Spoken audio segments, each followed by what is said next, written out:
Assalamualaikum warahmatullahi wabarakatuh. Salam Manesa mulia sejati, berpacu dalam prestasi. Apa kabar anak-anak semua? Semoga semua dalam keadaan sehat ya. Bertemu lagi dengan saya, Ibu Safitri. Kali ini kita akan belajar tentang klasifikasi kelompok sosial. Yuk kita simak materi berikut ini. Anak-anakku semua, pada kesempatan kali ini kita akan mempelajari tentang klasifikasi kelompok sosial. Adapun kelompok sosial yang ada di masyarakat itu terbagi menjadi berbagai jenis. Nah, kita pelajari satu persatu ya.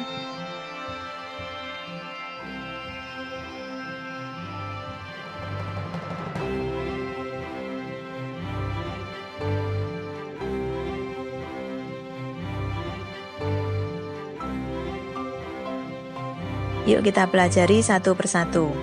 Klasifikasi kelompok sosial yang pertama yaitu menurut Ferdinand Tonis. Kelompok sosial ini didasarkan dari kuat longgarnya ikatan sosial atau kuat longgarnya interaksi antar anggotanya. Kelompok sosial ini dibagi menjadi dua. Yang pertama adalah paguyuban atau yang sering disebut dengan Gemeinschaft. Apa itu paguyuban? Paguyuban didefinisikan sebagai perkumpulan yang bersifat kekeluargaan, memiliki ikatan batin yang kuat dan bersifat kekal atau awet. Nah, dari pengertian itu bisa kita lihat bahwa paguyuban ini memiliki interaksi yang sangat kuat. Kemudian paguyuban dibagi menjadi tiga bentuk, yaitu paguyuban atas dasar ikatan darah, paguyuban karena daerah yang sama atau wilayah yang sama, dan paguyuban karena persamaan ide atau cita-cita.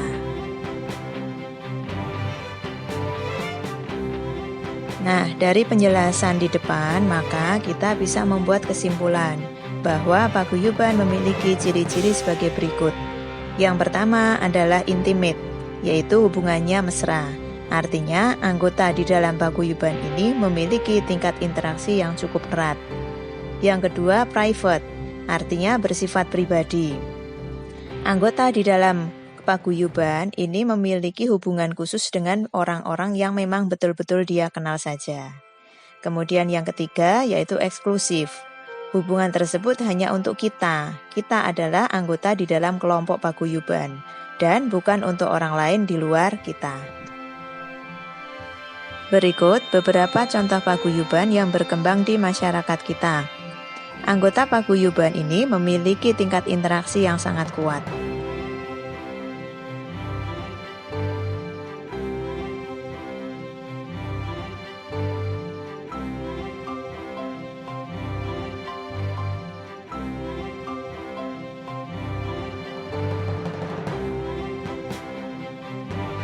Jenis kelompok yang kedua yaitu patembayan atau Gesellschaft. Patembayan memiliki ciri yang berbeda dengan paguyuban. Patembayan merupakan kelompok di mana antar anggotanya memiliki hubungan yang lemah. Kadangkala individu tidak saling mengenal, sehingga nilai, norma, dan sikap menjadi kurang berperan dengan baik. Patembayan merupakan bentuk kehidupan bersama, di mana anggotanya mempunyai hubungan yang sifatnya sementara dan hanya disatukan oleh pemikiran yang sama. Patembayan bisa kita temukan di kelompok-kelompok pasar, mal, perkantoran, dan sebagainya. Klasifikasi kelompok yang kedua yaitu kelompok sosial menurut Emil Durkheim. Kelompok sosial ini didasarkan pada ada tidaknya pembagian kerja. Kelompok sosial terdiri dari yang pertama adalah solidaritas mekanik. Solidaritas mekanik memiliki ciri-ciri sebagai berikut. Yang pertama, anggota kelompok mempunyai kesadaran kolektif yang tinggi dan kuat. Kesadaran kolektif meliputi norma, pemahaman, dan kepercayaan bersama. Yang kedua, tidak adanya persaingan dan pembagian kerja. Yang ketiga, mengedepankan kesamaan perilaku dan sikap yang telah ada. Yang keempat, sikap individualitas masyarakatnya cenderung rendah. Dan yang kelima, kehidupan masyarakat pada tipe ini masih sangat sederhana. Klasifikasi kelompok sosial menurut Emil Durkheim yang kedua adalah solidaritas organik. Kelompok ini memiliki ciri-ciri sebagai berikut. Yang pertama, terdapat banyak pembagian kerja dan spesialisasi pekerjaan. Sehingga di sini setiap individu sudah memiliki tempat dan kedudukan yang berbeda-beda. Yang kedua, setiap individu memiliki tingkat persaingan yang tinggi. Yang ketiga, tingkat individualisnya cukup tinggi. Nah, setelah kita tahu apa itu paguyuban, patembayan, solidaritas mekanik maupun solidaritas organik, yuk coba kita berlatih dengan beberapa soal berikut ini. Yang pertama, demi menjaga hubungan kekeluargaan, Pak Adi mengumpulkan semua keturunan dari kakek buyutnya dalam satu pertemuan.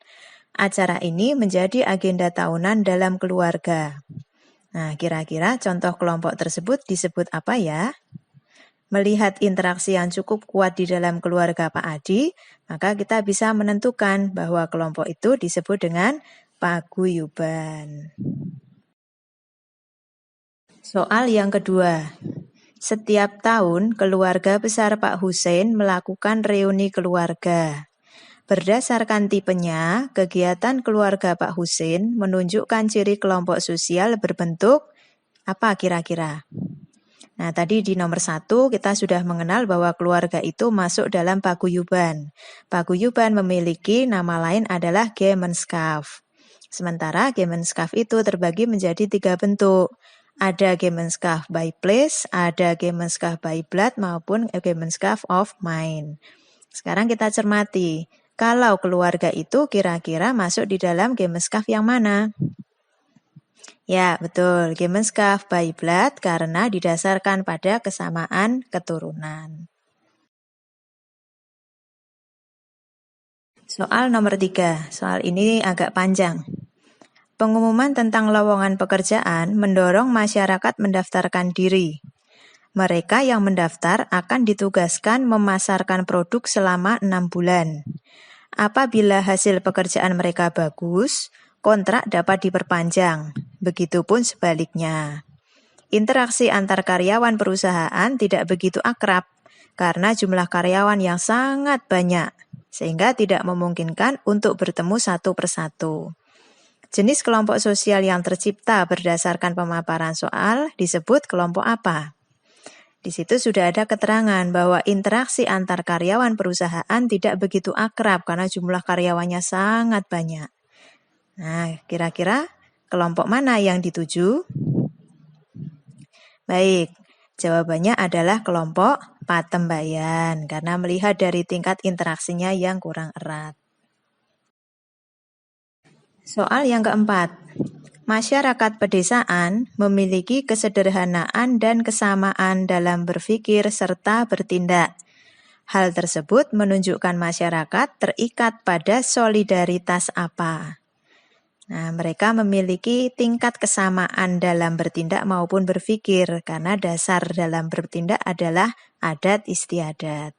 Solidaritas apa yang kira-kira sesuai? Baik, betul. Yang dimaksud adalah solidaritas mekanik. Soal yang kelima atau soal terakhir, perusahaan tertentu yang memproduksi barang keperluan rumah tangga memiliki ratusan karyawan. Di antara karyawannya tersebut, ada yang ditugaskan untuk memasarkan hasil produksi yang dihasilkan, dan mereka bersaing agar mendapatkan apresiasi dan insentif dari perusahaan. Masing-masing karyawan memiliki tugas yang berbeda-beda. Kelompok sosial pada deskripsi ditinjau dari tipenya termasuk yang mana? Oke, melihat dari bentuk tugas yang berbeda-beda, maka kita bisa menentukan bahwa yang dimaksud adalah solidaritas organik. Nah, bagaimana anak-anak? Sudah jelas semuanya untuk materi kita hari ini? Semoga apa yang kita pelajari hari ini bermanfaat untuk kalian semua. Dan kalian bisa mencari atau mempelajari dari sumber yang lainnya. Tetap semangat, walaupun kalian harus belajar dari rumah. Jangan lupa jaga kesehatan selalu.